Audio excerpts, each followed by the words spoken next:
Halo 5 is almost a decade old, and it is now the most out-of-date Halo game in the mainline franchise, and I feel like that is completely unacceptable and it deserves its flowers. The Master Chief Collection came out in 2014 and included Halo 1 through 4, so all those games got updated during then, and those games continue to get updates for almost the next 10 years up until 2023 of July, of which the game received its last significant update. So all these games are now updated more than Halo 5 was and have a longer lifespan than Halo 5. And the MCC, of course, later on added in Halo Reach and Halo 3 ODST, which just adds to the burn of why Halo 5 is not included in this game. We never even got a proper PC port of Halo 5, and probably at this point never will, which is just sad to see. Especially considering Halo 5 only ever got 2 years of support, and it deserved a lot more.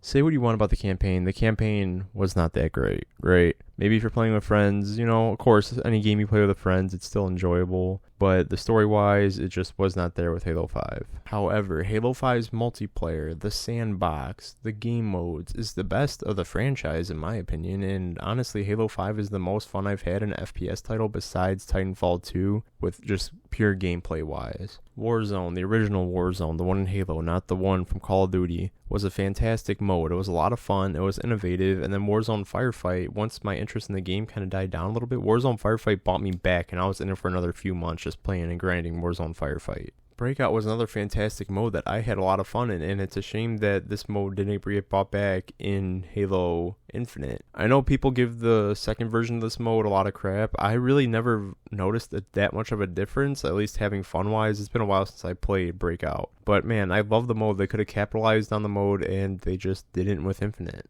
And Halo's movement, Halo 5's movement, best of the franchise. It will not be beat. It will never be beat. It is just so smooth. The weapons feel so good, and there's so many weapons to choose from. Halo 5 truly just suffers from its circumstances more than anything. One thing I feel like this game gets a lot of unjust heat for is the rec packs. I think rec packs are fine. Maybe the one-time consumables, that might be a little bit of an issue. You could see how it's kind of pay to win, but armor-wise, I think it is fine because you could earn this armor relatively quickly. I got every single armor set, and I think I've only bought the premium pass, which came with the deluxe version of the game. So an extra $40 I think it is, and that helped me get the rest of the armors, and then I was able to get everything for free practically. Well, not for free, but I just grinded most of the gear. That's something that isn't even doable anymore in most games, in any game really, without forking over hundreds or thousands of dollars. And you could say, oh well, Infinite has battle passes. Yes, but battle passes, you have to buy it, and it is so much slower of a grind than Halo getting rec packs in Halo 5 was. And I'm pretty sure one tier is the same cost as a single gold rec pack in Halo 5. So one tier of a battle pass in Infinite, I'm pretty sure is the same price as one gold pack in Halo 5. However, that's more of a circumstance of just the industry changing more than just a decision by 343, so I don't give them too much crap for that.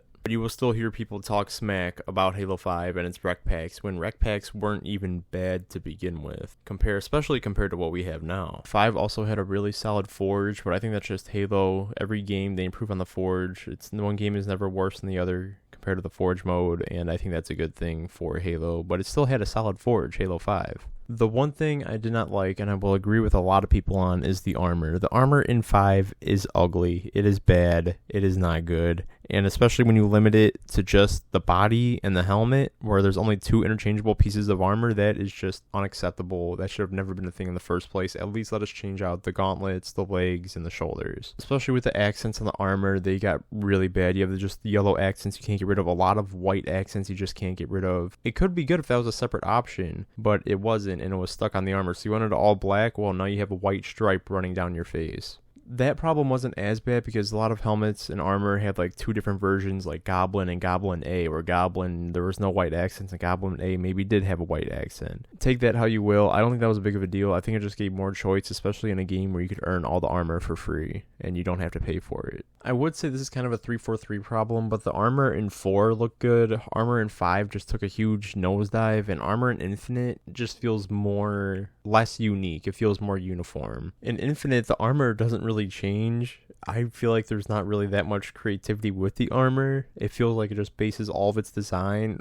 Everything is based off of reach, and I never really dug that for Infinite. I always thought 4's customization was the best. I thought armor in 4, controversial, right? I think armor in 4 looked the best in the game, in the franchise. Maybe on the undersuits, make it all black, and the armor's perfect. And of course, Infinite, now you have to pay for the colors. And they got rid of female Spartans, which I'm still salty about. Especially because in 5 of how fat of an campaign is really what drove people away from 5 and the broken promises of split screen co-op, which, remember, they promised that the next Halo game would have split screen co-op, couch co-op, and Infinite does not have that. It didn't even launch with co-op on launch. So 343 can't be held accountable for anything because they do not care about the promises that they make. And then you had the whole Find the Truth marketing, which the marketing was fantastic if it wasn't so misleading in the game. The campaign truly just dragged everything down. Even the armor design kind of dragged everything down of the game and just kind of made it really forgettable. But the gameplay was so fun and solid that 5 deserves a second chance. And I hope they bring more aspects of 5 into future Halo games. Anyway, let me know what you guys think. Did you guys enjoy 5? Do you guys hate Halo 5? Let me know in the comments down below, and I will see you guys in the next video.